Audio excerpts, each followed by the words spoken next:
తిరుపతి జిల్లా గూడూరు వైఎస్ఆర్సీపీ అభ్యర్థి మేరిగా మురళితో విజయనేత్ర ప్రత్యేక ఇంటర్వ్యూ. ప్రజల నుండి మంచి స్పందన ఉంది. గూడూరు వైఎస్ఆర్సీపీకి కంచుకోట. ప్రజలు మరలా జగనన్న ప్రభుత్వాన్ని కోరుకుంటున్నారు. నవరత్న ఫలాలతో ప్రజలు సంతోషంగా ఉన్నారు. నా గురించి నియోజకవర్గ ప్రజలందరికీ తెలుసు. నాకు మైనస్లు లేవు. జగనన్న నా మీద పెట్టిన నమ్మకాన్ని నిలబెట్టుకుంటాను. ప్రజల ఆశీస్సులతో గూడూరులో వైసీపీ జెండా ఎగురవేస్తాను. నియోజకవర్గం అభివృద్ధి ఎలా ఉంటుందో చేసి చూపిస్తాను. మీ పట్ల జగన్ గారి పట్ల ఆకర్షితులయ్యారు. నా పట్ల నేను అనను, అదే పార్టీ వైఎస్ఆర్సీపీ నా పట్ల అనను. కాకపోతే ఏంటంటే ఇక్కడ గూడూరులో ప్రత్యేకించి ఏంటంటే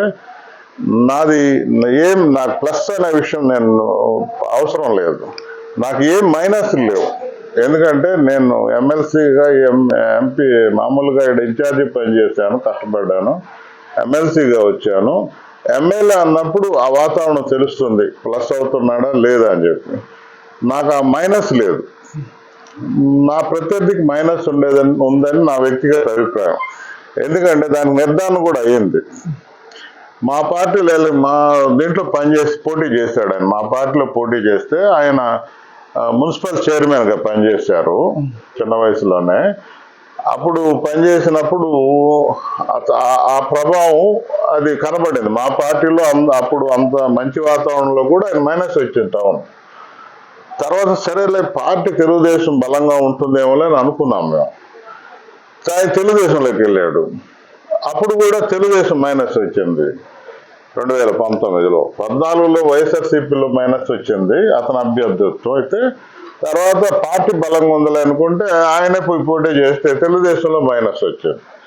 అప్పుడు అనిపించింది, అప్పుడు అందరూ అన్నారు ఆయన సునీల్కు వ్యక్తిగతంగా కొన్ని చేశాడు, అందువల్ల అవన్నీ జనాలు గుర్తుపెట్టుకొని చేస్తున్నారు, మైనస్ వచ్చింది అని అనేది ఉంది. అందువల్ల ఆయన వచ్చి ఊరికే కొంత ఉంది, ఆయన సర్కిల్ ఉంది. ఆ సర్కిల్ బాగా బూస్టప్ చేస్తారు, మాకు మెజార్టీ. కాబట్టి అదే రిపీట్ అవుతుంది అనేది నా అభిప్రాయం. ఆ పార్టీలో మైనస్ వచ్చింది, ఈ పార్టీలో మైనస్ వచ్చింది, మళ్ళా తెలుగుదేశంలో చేస్తున్నాడు కదా. అందుకని అక్కడ నాకు తెలిసి కాబట్టి ఈసారి కూడా మైనస్ ఉంటుంది. తెలుగుదేశం కలిసి రాదు పాపం అతనికి. టికెట్ రాలేదు తెలుగుదేశంలో.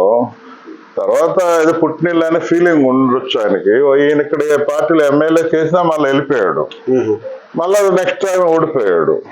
తెలుగుదేశంలో అప్పుడు రాజకీయ భవిష్యత్తు రాలా, ఇప్పుడు రాదు, రేపు కూడా రాదు అనేది నా అభిప్రాయం. Thank you sir. మంచిది. జనం పలికింది. జగన్మోహన్ రెడ్డి గారికి గిఫ్ట్గా ఇవ్వాలని మా గూడూరు వాళ్ళు ఎప్పుడో డిసైడ్ అయిపోయారు. కాకపోతే ఏంటంటే కసిగా ఉన్నారు.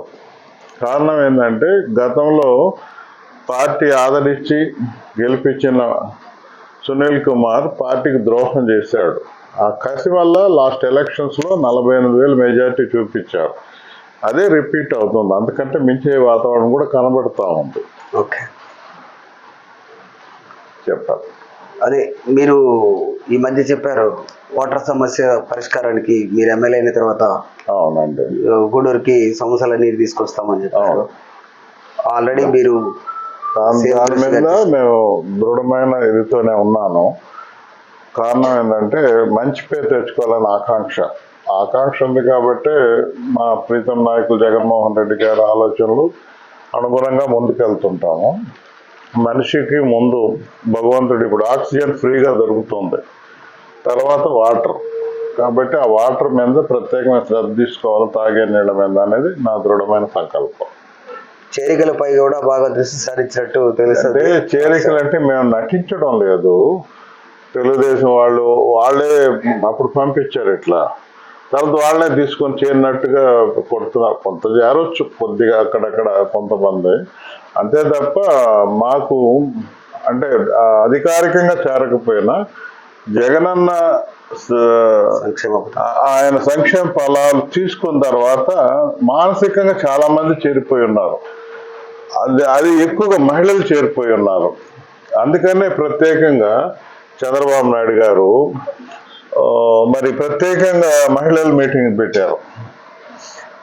మహిళలు ఏంది అవసరం, చంద్రబాబు గారు ఎలక్షన్కి వస్తున్న బహిరంగ మీటింగ్ పెట్టవచ్చు.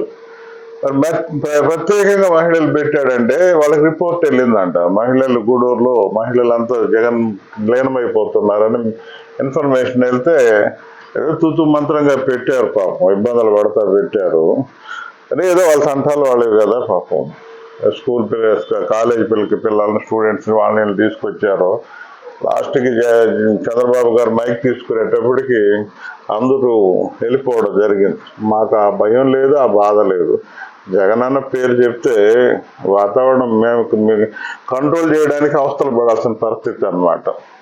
అంటే అంత సంపాదించుకున్నాడు జగన్మోహన్ రెడ్డి గారు, అంత గొప్పగా ఎదిగిపోయారు జనాల్లో. ఆయన పేరు చెప్తే నాకు వైబ్రేషన్ లాగా ఉంది, మాటలు కాదు సత్యాలు నేను చెప్పేది. ఆయన పేరు, ఆయన స్పీచ్ గంటన్నర ఇచ్చినా కూడా కదలరండి. చంద్రబాబు గారు 10 నిమిషాలు అటు ఇటు అంటే కూడా నమ్మకం లేని పరిస్థితి కదా, ఇబ్బంది అయిపోతా ఉంది, స్పష్టంగా కనబడిపోతా ఉంది రిజల్ట్. సో గూడూరులో ఎమ్మెల్యేగా మీరు 45 నుండి 50,000 మెజారిటీ సాధించే అవకాశం ఉంది, ధీమాతో ఉన్నట్టున్నా? ధీమా అంటే కాన్ఫిడెంట్గా ఉన్నాను. ఎందుకంటే ఇక్కడ పనిచేశాను నేను, దాదాపు లాస్ట్ ఎలక్షన్స్ ముందే పనిచేశాను. 68,000 ఇల్లు తిరిగాను నేను, డోర్ టు డోర్. అప్పుడు గడప జగన్ అన్న, అది సహజంగా నా రాజకీయ జీవితంలో కూడా చాలా మార్పులు వచ్చాయి. మేము మామూలుగా రాజకీయాల్లో వచ్చినప్పుడు పని చేస్తూ ఉంటాం, మా లీడర్ చెప్పినట్టు పోవాలి. అంటే మా లీడర్ దగ్గరికి వెళ్తే లీడరు బాగుండే వాతావరణం తీసుకెళ్ళి మనం పంపిస్తాడు. కానీ జగన్ అన్న ప్రతి ఇల్లు తిరగాలన్నప్పుడు మేము ప్రతి ఇల్లు ఎత్తుక్కుంటూ వెళ్ళినప్పుడు చాలా విషయాలు తెలుసుకున్నాం మనం.